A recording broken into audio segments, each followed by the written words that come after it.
All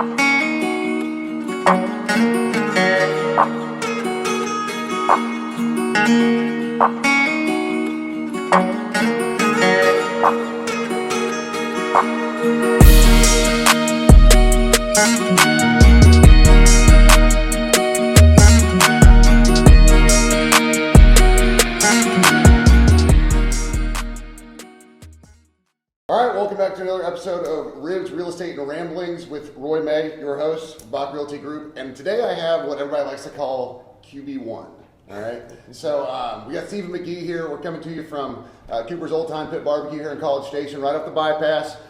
So you guys definitely got to stop by and grab some barbecue. The idea behind this is I'm a firm believer you can just kind of have a great conversation over barbecue. It's a very Texas thing, right? 100%. All right, so feel free to eat. I'm going to start firing away at questions, and hopefully I catch you a little off guard with some of them. I feel like a dog in front of his food bowl. Like I'm trying not to drool right now. This looks amazing. Oh, yeah, I mean, fire away. Go ahead and eat. There's no rules here. This is just barbecue. So if I get a little bit carried away, you're going to forgive me? I'll just keep talking. All right. So the first thing I want to talk about, and I thought this was, I got the two sauces here too. The first thing I really wanted to talk about, and I know that you got drafted by the Cowboys, and it's like a childhood dream to play in the NFL and all that. And I know everybody asks you about that. I want to ask you about the Bobby Bowden Award. See, because I think that's a really special award, and I want you to tell me just a little bit about how that process went, and let them know, what the award is. Yeah. So the Bobby Bowden Award is the FCA award of the year, I guess you want to call it, for the athlete that they go out and pick. So Bill Johnson was a big part of my life at that time of being a young athlete. It's great to have good people around you and mentors that love the Lord, and he was instrumental in that. And so he came to me and he said, "Hey, I'd like to submit your name in this for this award." And I really had no expectations at all of even being a finalist, much less winning the dang thing. But lo and behold, we made our way to Tennessee. It was actually during the East-West Shrine Bowl game, and a very generous donor allowed us to use his plane out of Houston to fly there so that I could not miss practice for the East-West game and still be present to receive the award. And got to meet Bobby Bowden, super nice guy. Being fair to him, I don't think he knew who I was. So he was trying to figure out what my first name was before because he had to give the speech, but then you could tell he had no idea because other people obviously selected it. Right. So it's a little bit more of a general speech. So I remember he asked me. He said, "Were you now? Remind me again." He said, "You were a free safety, right?" I said, "Quarterback." He goes, "Oh yeah, that's right. I was like, oh, maybe a free safety back in your Burnett days, right? Exactly. Okay. Maybe not. But it's a special award too because not only is it Fellowship of Christian Athletes, it's got more to do than just the football. It's the faith, it's the community. There's academic. You got to have a 3.0 to have it. So you had to go to class. Is that right? Yeah. Okay. He knows. So now you're here at Bryan College Station. So what are you doing right now? You're working with financial advice and advising and all that stuff. So kind of tell everybody what it is you're doing here. Well, so I got fired. 2-3 times, I guess, from football, and the writing was on the wall, and I'd kind of known that. Going to Canada was the best retirement solution anybody could ever. Well, I say it's not retirement. It's like what's the next phase of life look like, and so it's difficult for athletes because you never want to come to the end of the road because you've always played football and you always want to. And so that transition can be difficult. Canada was perfect because it was Hamilton, right? Yeah, it was Hamilton. And they were great people. I hated it. I hated the game. I hated the experience. It was the best way to flush football out of your system. And so while I was there, I was studying for a lot of exams and doing all that stuff. And so I kind of navigated my career path to where I am today at Paragon Advisors. So we're a FIOLA financial planning firm. And so I head up the financial planning aspect for our clients at Paragon. So we're independent RRR, which means that I'm one of 3 partners that own Paragon, and we do the investment management and financial planning for our clients. And so we manage about $650 million of assets and trying to grow as rapidly as we can, which has been, other than last year's market setback, we've done well. So it's been an incredible blessing, and I think it's finally, I was looking at my wife the other day, and I smiled and laughed. I was like, you know, there was a Canadian football game on, and I said, you know, it's not just Canada, but like NFL in general. Like, I'm so glad I'm not playing football anymore. Like, I would, like, my price tag to go back and play football. She said, well, what is your price tag? Because I love to play that game. You ever play that game? What's your price tag? Well, yes. All right, so guys, we do it on stuff that probably can't be repeated on this show. That's fair. But with my wife, it was like, hey, what's your price tag to go back and be a quarterback for the Hamilton Tiger Cats? And I was like, it's $5 million. Not a penny less. And I want it grossed up for Texas. Fair? Well, now they're dealing with financial advisor experience, Stephen McGee, as well. So this contract might be structured a little differently. A little differently. So I do want to cut back though a little bit to the Cowboys, just because I grew up a Cowboys fan, and you know, way back when I was in high school, back a million years ago, we didn't have the wheel or anything. We had an opportunity to play in Old Cowboy Stadium, and it was the state semifinals. We played Permian, so of course we lost. But I'll never What year was forget. Gosh, that would have been '95. Oh, wow. Yeah, 95, I think. My junior year? That sounds right. But I remember getting into the locker room, and it was like the Cowboys locker room, and they had little placards for us, Yeah. And I know they do it so much better now, but Yep. I saw my placard up there in the Cowboys locker room, and it was just so surreal because I'd grown up watching the Cowboys. I grew up outside of Houston, but my dad was a Cowboys fan, and generally you're the fan of whatever. Because when you first sit down to watch football, you're probably going to watch your dad's team because he's got it on TV and he owns the remote. So, but so I got to go through all the glory years of the Aikman and Irvin and that offensive line and Novacek. So I got to enjoy the Cowboys, even though now they've perpetually let me down. But what was it like? Because you're a Texas boy, and you get drafted by the Cowboys, like the Dallas Cowboys. It was a dream come true, certainly. I was like you. We played the state final game in 2004 at the old Cowboy Stadium. On that god-awful turf. Yeah, and it was definitely surreal, like you said. But then when you hear your name called, and my rookie year in Dallas was the first year A.T. Stadium was open, and so it was amazing. I remember the first game against the Giants. It was like 108,000 people in there. It was wild. Like you're just sitting there like this is crazy cool. But my phone rang. I was in College Station in the old historic district right there off. Our house was on Hereford, which kind of runs parallel with Dexter, I think. Mm-hmm. And so phone rings, and there's this famous deal when it's draft day. If your phone rings and the person doesn't answer it, then the team, it's a bad omen if you select that guy anyway. And so these teams will go around and they're really meticulous about, like, hey, I want to make sure I have your cell phone. What's your most recent number? And these guys change numbers quite a bit, it seems like. And so they'll call you 2-3 times and text you prior to the draft, like, hey, is this your number? Yeah. So phone rings. Hello, nothing. All of a sudden it like drops, and I'm like, this is the worst AT&T commercial ever. And it was a 214 number. Since Dallas is like, oh. I'm already flustered because I was like, I was supposed to go in the third round. We're about in the fourth, and so sure enough, it's fourth round, first pick. Phone rings about like 30 seconds later. This is the longest 30 seconds ever, and it's 817, and it's Jerry. Hey, sorry about that, Stephen. Hey, what are your thoughts about becoming a Dallas Cowboy? And you want to piss your pants. You're just like, I can't even talk. It's crazy cool, and he kind of sensed the nervousness, and he had met me previously and referenced, a conversation we had about hunting on the King Ranch, and so he brought that up. It was really awesome. It's a great memory for sure. Well, that's a fantastic segue because I was about to get into hunting. Because I told Stephen when he first got here today, I wore my Masters shirt in honor of him being my guest. Because Steven's a big golfer, big time golfer, loves watching golf. In fact, I don't know where I was. I went out in town to have a beer, and you were there like all posted up watching golf, and I think we were 4 down. I don't remember where we were. But hunting and golf, if you had to give up one. because I know, and I want to talk a little bit about hunting, but knowing full well how much you love golf, playing it, watching it, man. If you had to give up one, which would it be? I think that's like the rudest question ever, by the way. Yeah, I think I'd have to give up my left nut before I give up one of those, right? Like, I think that's fair. That's a fair response. I can't think of You can't think of life without both. I mean, I guess. This is the I guess I would. face. I guess I would have to say hunting because I can golf almost year round, and so that's the most like hunting I can't do as much as I'd so like seasonal, anymore. right. And I'm going and I'm a little bit diva as it relates to like where I go hunting. So I may do that twice a year, 3 times a year at most. The golf, I'm guessing you probably do 100 times a year.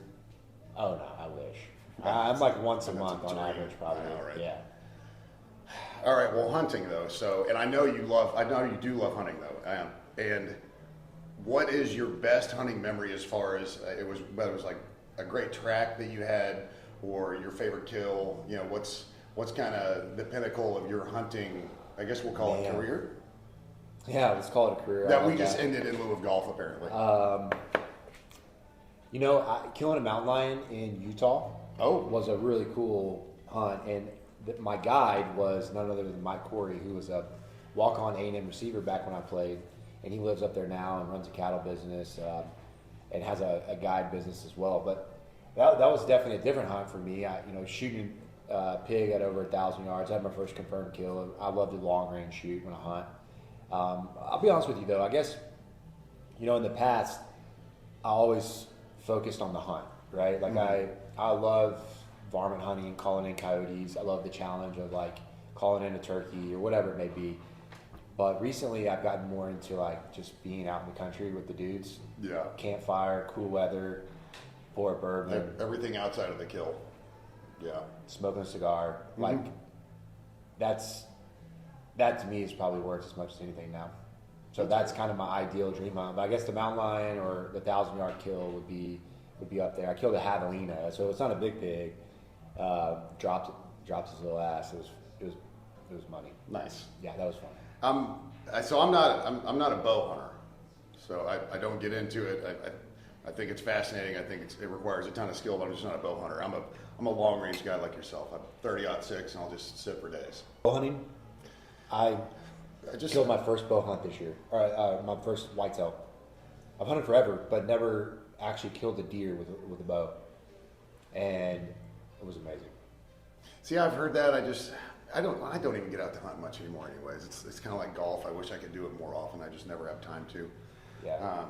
So I'm going to switch gears here. And in a 2015 interview I found from you online. Oh boy. You had a quote, and I'm not going to quote it directly, but you spoke kind of specifically to the arrogance up the road in Austin, and I know that growing up in Texas, everybody's really, you're either an Aggie or you're a Longhorn, right? That's just, you start off in grade school, in elementary school, going back and forth with your friends. I know I did. And so now that they're heading back, and this is obviously the hot topic, although it shouldn't have been at SEC Media Days, they shouldn't have been there, and we shouldn't have talked about them because it didn't matter. I don't know why you would answer questions about playing a team you're going to play in 2 years. But what was it that you really experienced, and especially going through the recruiting process and taking did you take a visit to Austin? Mm-hmm. Okay, so you have apples to apples, and it doesn't matter that it was years ago. Everything progresses about at the same pace in college football. It does. Kind of expand on that as far as, what were the different feelings when you went to the visits? Like, how did A&M come off as opposed to how did Texas come off? Texas at the time was from a facility perspective quite a bit more bougie. It was the backyard. I actually grew up as a big Texas fan. I loved Chris Sims. It's shamefully to admit, but I did. I loved him. About till my freshman year, and then I kind of became more neutral. I didn't really follow one more than the other, and then. Now, was some of that because you knew you were probably going to start getting recruited, so you wanted to give a level playing field, or that's just no? I think I became more agnostic to the brand. I got a little bit, and then over time, I kind of became a bigger and bigger Major Applewhite fan. It's funny, I had this little shift, and I don't know, Major Applewhite. He was the only player to date in the history of college football that still could never find a helmet to fit. That dude looked like he was wearing his daddy's helmet every time he stepped out. Well, the opposite of him is Kellen Hurd. You remember Kellen Hurd at A&M? Guy had the biggest head you've ever seen. I remember Chris Alexander went and picked up a 50-gallon trash can and put it on his head and said, "Kellen, it's going to fit you." And Kellen was like, I don't know, man. It's gonna be tight. It was, dude had a melon on him. Dude, you know what's funny? I don't really recall. You know, A&M, they always had Buffy's barbecue. The hostesses were always super nice and friendly, and I always liked that. They were really down to earth. The atmosphere was obviously incredible at Kyle Field. Got to go to some good games, and always look forward to the home game visits at Kyle Field. It definitely felt more personable at A&M, right? I felt like I was more loved at A&M than I did when I went to Texas. Maybe more transactional at Texas, because that was Yeah. what that would have been MAC and RC, right? Mm-hmm. And that was kind of in Texas' heyday to an extent. For the football program at that time, they were rattling off wins, and because that would have been they won the national championship right before you came to school, right? Is that right? Yeah. So Vince Young was about to come onto the scene as the starter, and yeah, it was definitely that time. So they won the championship my redshirt freshman year, and of course Vince being the guy, but they were definitely rolling, man. They had great football teams, and Mac Brown was such a nice guy, great human being. I really enjoyed getting to know him. Just felt like I was more at home at A&M, That's good to hear. I love hearing athletes talk about that when they talk about the recruiting business and how they, they'll say this school's, show me plenty of love and I have a great time when I go here. But, every time I go to College Station, it feels like home. Yeah. I think as Aggies, we love to hear that from the athletes. Yeah. And so just two more questions. One, what is going to be your favorite part about the rivalry being back? I know mine. It's a great question. I don't know if I have I guess just the nostalgia of all of the great moments in history between the two schools, and this is probably I would argue this is the football state from the perspective that football means more in Texas than it does in any other state. And if it's the rivalry in the state. Exactly. So I think it's one of the biggest rivalries in college football, and people are going to say what they want to, but you think about, first of all, just how long it's been going on. Yeah.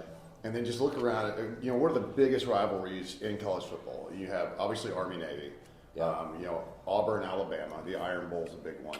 Ohio State, Michigan. I guess you can say USC, Notre Dame, just because of its kind of lineage and history of some of those games meaning so much. And then kind of us. It's hard for me to think of a lot of big, Miami, the world's largest outdoor cocktail party. Yeah. Florida, Georgia. But like Florida, Miami doesn't have the same feel to it. No. Even like North Carolina, South Carolina doesn't even have. I don't think Florida State does either. I don't think it does. I think it used to, maybe.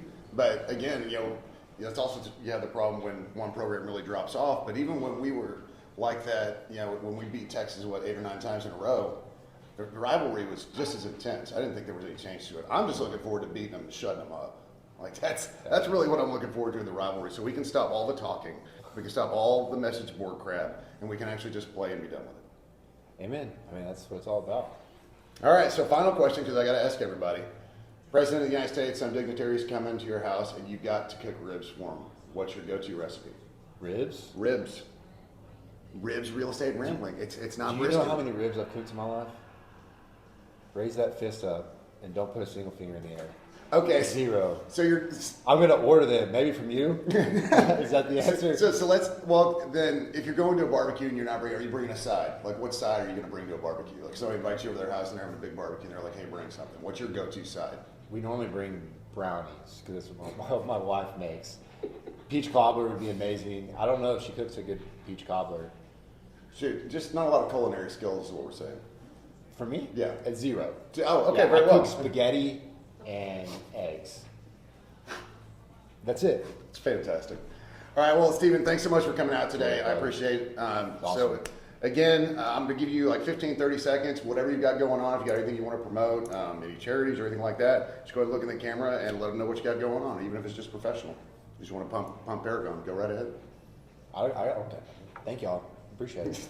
It's just Stephen. Giggle. That's all it is. So thanks again to Cooper's Aggieland here in College Station, and thanks to Stephen, and we will see y'all next time.